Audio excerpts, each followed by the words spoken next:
In this video, we're going to expand on SQL functions as well as talk about something called the order of operations. And I have a select statement here, which is similar to stuff we've done in the past. I'm going to select the publisher ID and then the average retail price as average price from the item table grouped by item publisher ID. Now, a couple things. Remember, whenever I group by a column, it needs to be in the select. It won't error out, but if you don't put it in there, it really has no meaning. We just get a bunch of average prices, and it's not related to anything. And another thing to note is whenever you use a group by, you're only going to use them with aggregate functions. So if you look at your select and there are no aggregate functions, you know there should not be a group by in there. But if I run this, what we get back is null, because actually there's a null in there. Not every item has a publisher. Then I look through and I have all the different publishers and the average item price. And we have 420 different publishers. So we have quite a lot of different publishers. But if we take a look, we have 24,000 items among those. But anyway, if you take a look here, there is a publisher ID. This basically says who actually created it. And then there's a retail price. And we're just getting back the average on there. Now, when the statement is interpreted, when SQL runs it, it doesn't run it from the top down, meaning it doesn't run the select first, then run this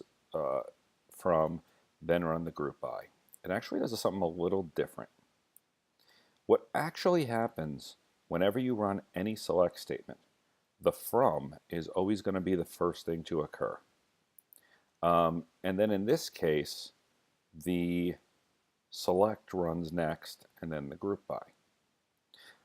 But let's say I wanted to go ahead and get the average item price, I don't know, for, let's go with a certain category of items.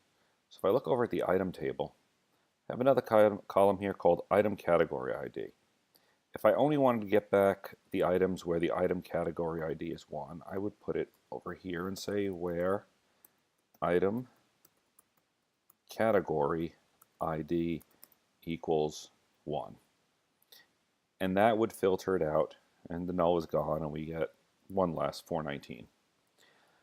But what actually happened here is the from runs first, the where runs second. The reason why this is very important is because the columns you filter on in the where must be a column from the table you're selecting or you're joining. I can't go ahead and reference any other column but what's in the tables. So the from runs first, the where runs second. Third to run is the select. The fourth is going to be the group by. Now, there's actually a little more we could add in here. I don't know. Let's go ahead and say, let's order by the average price. Make it descending just for fun. And let's just add on a limit of 10. Okay. That changes our results. It also changes the order of operations a little bit. The from still runs first, the where is still going to run second. The select runs third. Once you hit the group by, it runs top down, meaning the group by is fourth, the order it by is fifth, and the limit is sixth. Now, let's take a look at another example here. In this select, I want the user ID, first name, last name, and the count from orders joined to users, and we have a join condition here. And I have a where in here. We're going to want the user type ID of 1, then a group by, and then an order by.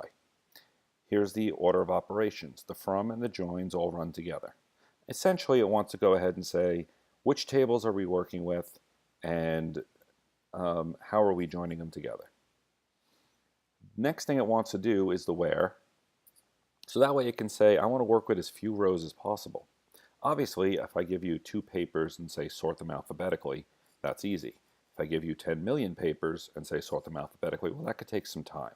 So if I could filter out rows, I'm going to move faster. So the second thing it does is always going to be the where. Third is going to be the select. We need to know now what columns we're selecting. And then from there on, fourth, fifth, and if there was a limit, it would be sixth. Those are top-down, group by, order by, and limit. So I have, I got to fix this here. I have a select over here, and if I give that a run, we get the user ID, first name, last name, and the order count, and I ordered it by the order count descending, so those come up on top. The reason why the order of operations is important is when dealing with dynamically created columns. You're going to hear me mention this a lot. Anytime I say a dynamically created column, it's a column not directly from the table. What I mean is, well, user ID is definitely straight from orders. First name, it's directly from users. Last name, it's a column in users. Let's go to that other statement up here. Retail price is a column in the item table. But the average retail price, or in this case I'm calling it average price, is not in the item table. It's created by a function. And anytime we have something created by a function, we need to deal with it a little differently when we filter. And here's what I mean. Let's say I only wanted the order count greater than 5. Well, most people would say I want to go in here and say and, this a little bigger, and order count greater than 5. But if I run this, it's going to throw an error. Here's the reason it throws an error. Let's go back to that order of operations. The from runs first, so we have orders. Next, with the from runs the join. Second thing to run is the where. Well, user type ID is a column in users. Therefore, we're good. Order count is not a column in the order table. It's not a column in the users table. So at this point, it doesn't know what order count exists, what it is. It hasn't been declared yet. It's not until the select runs, which occurs after the where, that we say, oh, here's the count, and we have our order count. So you can't reference something until it exists. So let me run this, just so I can show you. It says unknown column, order count in where clause. Now how we fix this is by taking this out. And if you think about, again, that order of operations, the filter has to occur after this occurs, after the select. And technically, it has to occur after the group by, because we're not just getting the count, we're splitting it up into groups. So they came up with this new clause called having. Let me get rid of the and here. Having works the same as where, meaning you could do equals to, greater than, less than, ands and ors, just like you would do a where. However, only use it for dynamically created columns, meaning since order count comes out of a function, it's dynamic. We need to go ahead and put it into a having. Now the order of operation is going to run the from and the join. Number 2 is the where. Number 3 is going to be the select, where order count is declared. Number 4 is going to be the group by. And now 5 is going to be having. Well, we already ran this, so we know what order count is, so we're not going to get an error. So now if I run that, there are all our order counts greater than 5. Let's see here. I have a few more examples. This one here is we're getting the item category ID and the average retail price from item. We're grouping it by that item category ID. Again, item category ID is in the select and the group by. They should be in. If you have it in one, if you have it in the group by, it should be in the select. But I want to get where the average price is greater than $100. Well, again, because average price is a dynamic column, it can't go in the where. It has to go in the having. So here we go, and if I give that a run, we actually get no rows back. well, let's change this. Let's make it $20. And, well, this is the inventory from a comic book store. Very few things have an average price that high, so even let's make it, $19. Now we'll start seeing, well, one more. So, I have one more example here. But before I get there, I want to go ahead and say something.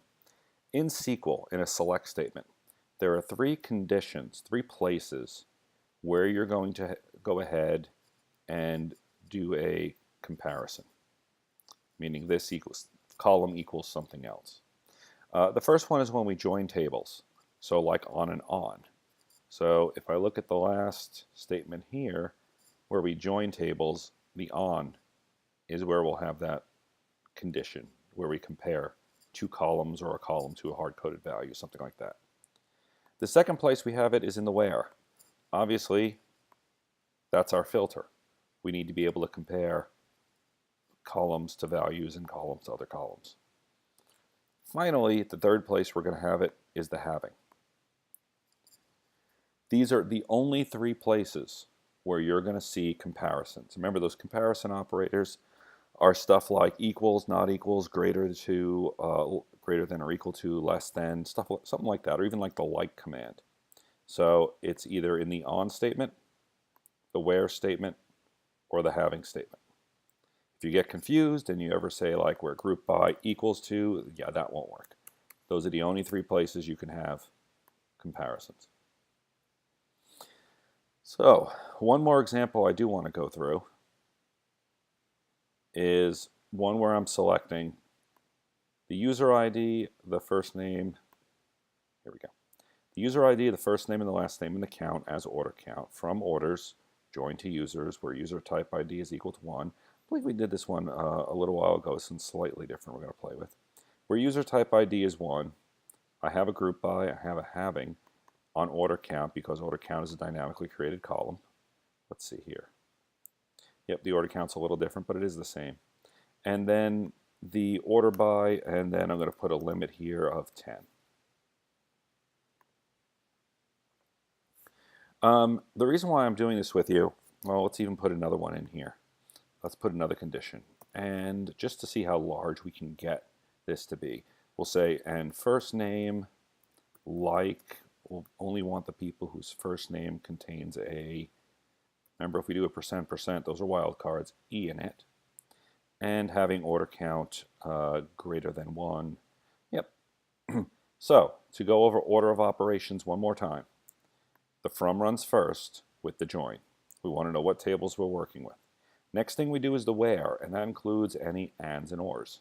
So we're going to go ahead and get where user type ID is 1 and first name like, well, contains an E. Third one we run is the select to get our columns. Fourth is going to be the group by, then the having, then the order by, and eventually the limit. The limit will always be the very last part of your statement. And for reference, I went ahead and put all these in the slide so you can have them as well. But this order of operations is something you should preferably memorize, but at least keep handy, because whenever you write select statements, as you can see, they can grow. Right now we're joining two tables. We've joined 3 tables in the past. I've seen someone join 12 tables, and it may not have been the best way to do it, but the point is they really didn't, I don't think this person knew, but you need to know the order of operations so you can write those statements efficiently and join several tables together and get the results back in the most efficient and quickest way possible.